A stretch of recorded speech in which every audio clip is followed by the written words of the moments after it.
Bonsoir Emmanuel Grégoire. Bonsoir.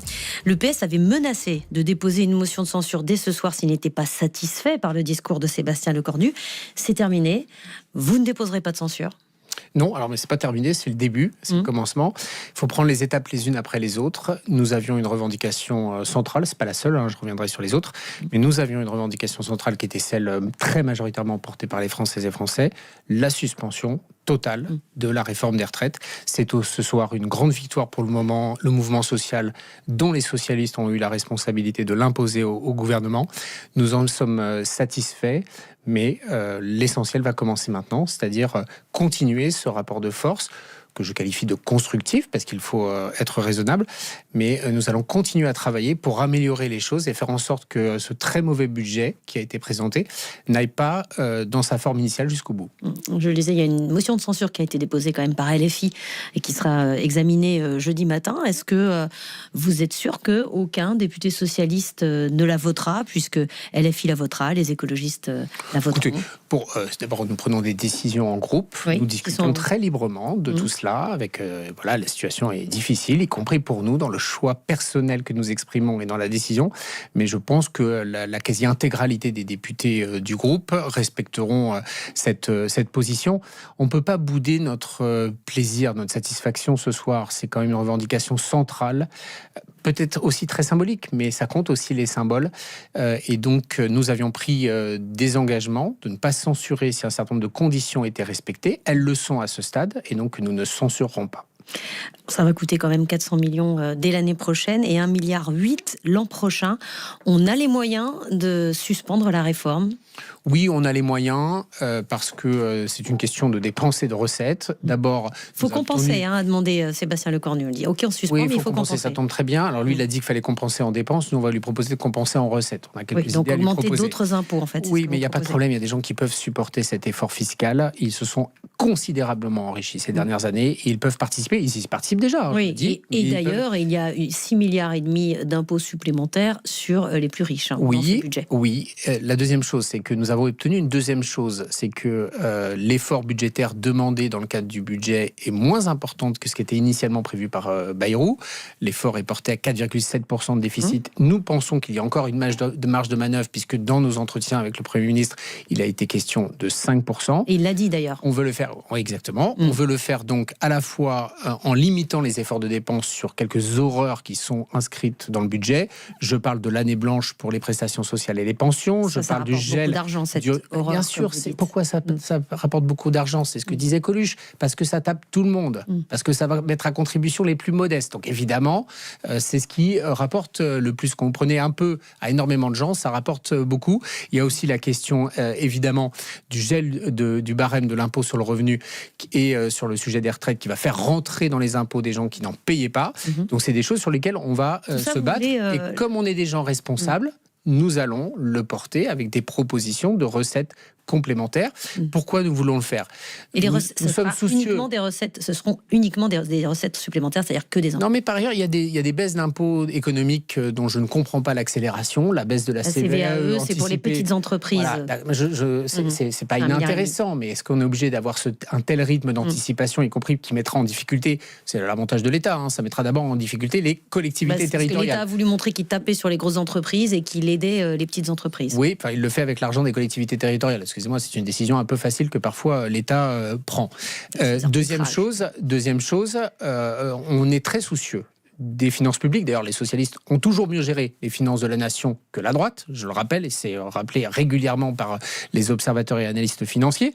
Mais la deuxième chose, c'est qu'il faut veiller à ce que cette trajectoire de responsabilité budgétaire, elle n'impacte pas trop la croissance. À aller trop vite, on provoque l'effet inverse, parce que ça provoque un effondrement économique qui entraîne un effondrement des recettes fiscales. Et donc, en pensant faire le bien, on fait en réalité pire que tout. Et donc, nous sommes ce soir satisfaits de cet acte 1, mais des actes, il y en a encore un grand nombre. Et Boris Vallaud et Olivier Faure ont dit que nous resterons dans un dialogue extrêmement exigeant, que la censure restera à tout instant une option, dès lors, évidemment, que la parole ne serait pas respectée. Mais ce soir, je pense que le mouvement social, moi j'ai manifesté 14 fois dans la rue avec les syndicats sur cette réforme des retraites. Des millions de Français ont manifesté. Il faut savoir prendre son gain quand il se présente. Bruno Retailleau a accusé ce soir le gouvernement d'être l'otage des socialistes? Qu'est-ce que vous inspire Il y a situation plus critique dans la vie. Deuxième chose, c'est que Laurent Wauquiez... Pour lui, je pense pas. Oui, mais ce que j'observe, c'est que surtout Laurent Wauquiez, à la tribune de l'Assemblée nationale, n'a pas du tout dit ça. Donc ça veut dire qu'on a des voix totalement dissonantes chez LR. LR est très directement responsable de la crise politique que connaît notre pays. On voit bien qu'ils hésitent entre en être, pas en être. Rachida Dati, je le rappelle, qui est une ministre LR renvoyée en correctionnel pour corruption, est maintenue. Sera-t-elle ou pas exclue par son parti? Est-ce que LR continuera, en dépit de tout cela, à la soutenir pour les élections municipales? J'aime bien quand les gens mettent en conformité leurs paroles et leurs actes. Donc j'attends de voir ce que Bruno Retailleau tirera comme conséquence des quelques tweets qu'il a fait. Pour revenir à la réforme des retraites, Sébastien Lecornu a annoncé une conférence sociale pour tout mettre sur la table. La réforme par points, l'âge, la durée de cotisation, la retraite par capitalisation aussi. Ça vous séduit, cette grande conférence dont il espère un résultat au printemps? D'abord, des conférences, on en a fait beaucoup, mais moi, je veux saluer quand même la posture humble du Premier ministre. Alors, peut-être est-ce lié aussi à sa faiblesse structurelle, mais de fait, dans la déclaration de politique générale qu'il a faite, elle est en décalage par rapport au ton un peu donneur de leçons que nous avions observé historiquement, y compris depuis la dissolution de 2024, qui n'avait pas été franchement un succès pour la Macronie. Et donc, je veux saluer cela. On verra si c'est sincère. C'est-à-dire que si s'engage un processus de discussion parlementaire dans lequel il y a vraiment de la place au débat et dans lequel il y a de la place pour que la Macronie accepte dans certaines circonstances de perdre au Parlement et de l'accepter dans la mise en œuvre, eh bien, là aussi, les socialistes auront remporté des victoires de plus. Et les socialistes défendront la retraite à 62 ans comme ils l'ont fait en 2022 ?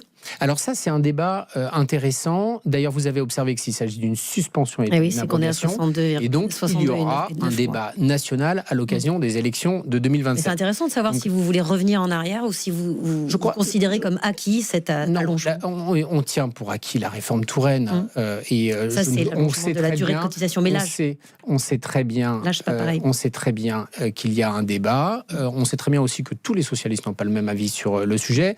La retraite par capitalisation est quelque chose qui ne nous intéresse pas, mais il y a plusieurs débats. Moi, je suis à titre personnel très proche des positions de la CFDT sur le sujet. Ma position personnelle, c'est la suppression de l'âge pivot, mais en l'occurrence, ma position personnelle n'a aucun intérêt pour le moment. Il y aura, à l'occasion des élections présidentielles, un débat à avoir, puisque quoi qu'il arrive avec la suspension, il faudra une nouvelle loi, et ce sera aux Françaises et aux Français d'en décider, et pas un 49-3 avec un gouvernement minoritaire. Je vous faisais part des critiques de la droite, de Bruno Retailleau sur cette concession faite par Sébastien Lecornu à votre parti, mais vous ne craignez pas la réaction de vos alliés de gauche, de ce qui était le nouveau Front Populaire, en ne votant pas la censure? Non, je la crains pas. Ils sont tous d'accord pour la voter. Mélenchon a une obsession, c'est de cogner sur le PS, à ce point de se demander si son destin dans la vie est pas plus de cogner le PS que de s'occuper de la droite, de l'extrême droite, etc. Et vous vous désolidarisez du groupe de gauche. Ça ne me surprend pas. Ça ne m'étonne pas et ça ne m'émeut pas. Voilà. Nous, on fait ce qu'on croit juste pour les Françaises et les Français. Et dans la circonstance exceptionnelle que connaît notre pays, une Assemblée nationale morcelée, des gens qui souffrent, nous prenons les gains où il est possible de les prendre. C'est modeste, c'est une victoire essentielle et je sais à quel point elle n'est pas suffisante, mais nous continuerons à nous battre. Merci. Et j'espère que nous ferons la démonstration de notre utilité dans ce débat. Merci Emmanuel Grégoire. Dans un instant, nous recevons le député